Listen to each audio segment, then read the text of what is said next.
बिहार चुनाव को लेकर सभी की नजरें सीट शेयरिंग पे टिकी हुई है। चाहे बात कर ली जाए महागठबंधन या एनडीए की, जो सीट शेयरिंग का जो फॉर्मूला है वो फिट नहीं बैठ पा रहा है। एनडीए की बात करेंगे, एनडीए में चिराग पासवान की जो नाराजगी है वो दिन पे दिन बढ़ते चली जा रही है।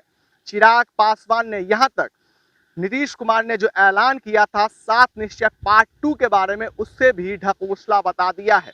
चिराग पासवान यानी लोजपा का कहना है 7 निश्चय तो पहले के जो हैं वो पूरे नहीं हुए हैं और चुनावी स्टंट के कारण नीतीश कुमार ने 7 निश्चय पार्ट 2 का भी ऐलान जनता के सामने कर दिया है। तो इस चीज को लेकर चिराग पासवान के तरफ से बड़ा बयान सामने आया है, यानी लोजपा के तरफ से। अब बात कर लीजिए सीट शेयरिंग को लेकर, तो सीट शेयरिंग का जो फॉर्मूला है वो फिट नहीं बैठ पा रहा है। जो बीजेपी के नेता हैं वो लगातार इस मसले को सुलझाने में लगे हैं, लेकिन किसी भी तरह से कोई भी संभलने को और कोई भी रुकने को तैयार नहीं हो रहा है। जिस तरह से बात कर ली जाए तो बिहार के प्रभारी भूपेंद्र यादव और देवेंद्र फडणवीस जो है वो कल शाम में दिल्ली निकलते हैं। हाई लेवल की मीटिंग भी बुलाई जाती है, वहां पे चर्चा की जाती है। जो हॉट टॉपिक, हॉट मुद्दा है वो है चिराग पासवान, क्योंकि चिराग पासवान या लोजपा की बात कर लिया तो ये लोग रुकने को तैयार नहीं। यहाँ तक चिराग पासवान ने यह भी कह दिया था कि हम किसी के भी सामने झुकने वाले नहीं हैं।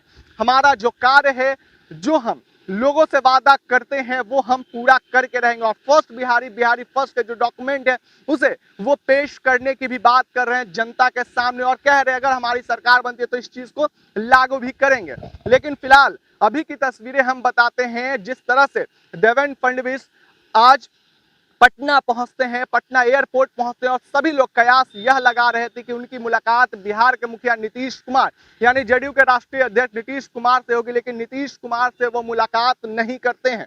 कोई भी जो मसला है वो सुलझने का नाम नहीं ले रहा और दिन पे दिन जो ये विवाद है वो भी बढ़ते चला जा रहा है। दोनों पार्टियां, अगर लोजपा की बात कर ली जाए या जेडीयू की बात कर ली जाए, तो ये दोनों एक दूसरे पे तंज कसते चले जा रहे हैं। और ऐसे में जिस तरह से बिहार में विधानसभा चुनाव है, तो ऐसे में जो इस तरह के बातें सामने आ रही है वो कहीं ना कहीं सवाल और प्रश्न खड़े कर रहे हैं। फिलहाल देखिए ये तस्वीरें हम आपको सीएम आवास की दिखा रहे हैं। अभी कुछ देर पहले देवेंद्र फडणवीस जो है वो पटना एयरपोर्ट पहुंचते हैं, लेकिन उसके बाद सभी कयास ये लगा रहे थे, उनकी गाड़ी यहीं से गुजरती है, लेकिन देवेंद्र फडणवीस जो है वो नीतीश कुमार से मुलाकात नहीं करते। लेकिन इसको लेकर जो मीटिंग है लोजपा और जेडीयू के बीच जो अनबन बढ़ते चली जा रही है, इसको लेकर मीटिंग भी किया जा रहा है, बैठक भी हो रही है। बीजेपी जो है इस मसले को सुलझाने की कोशिश कर रही है, लेकिन ये जो मसला है वो संभलने का नाम नहीं ले रहा है।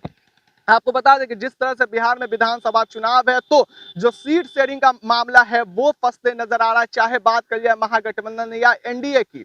ऐसे में चुनाव को लेकर चिराग पासवान भी काफी इन दिनों एक्टिव रह रहे हैं और यहां तक वो कोई भी समझौता करने को भी तैयार नहीं। उनका साफ कहना है कि हम लोग 143 सीटों पे अपने उम्मीदवार को उतारेंगे। तो ऐसे में एक साइड जो बीजेपी है वो सेफ हैंड है, लेकिन अगर जेडीयू के जहां से प्रत्याशी उतरेंगे तो वहां पे भी हो सके तो लोजपा प्रत्याशी उतारेगी, क्योंकि 143 की बात चिराग पासवान के तरफ से की जा रही है। हम की भी एंट्री जिस तरह से एनडीए में हो चुकी है, तो इन सबको लेकर चिराग पासवान जो है वो काफी खफा चल रहे थे काफी दिनों से। और बात कर लीजिए विधानसभा चुनाव के तारीखों का भी जिस तरह से ऐलान हुआ है, तो इस तरह से बयानबाजी भी जो है वो सामने आ रही है। तो अब देखना काफी दिलचस्प होगा कि लोजपा का क्या स्टैंड होता है, क्या लोजपा बिहार एनडीए के साथ होता है या एनडीए से अलग होके वो अपने लोगों को उतारते हैं, ये तो वक्त ही बताएगा। ऐसे ही तमाम अपडेट्स आपको एचएस बिहार देते रहेगा। अभी के लिए फिलहाल इतना ही, नमस्कार।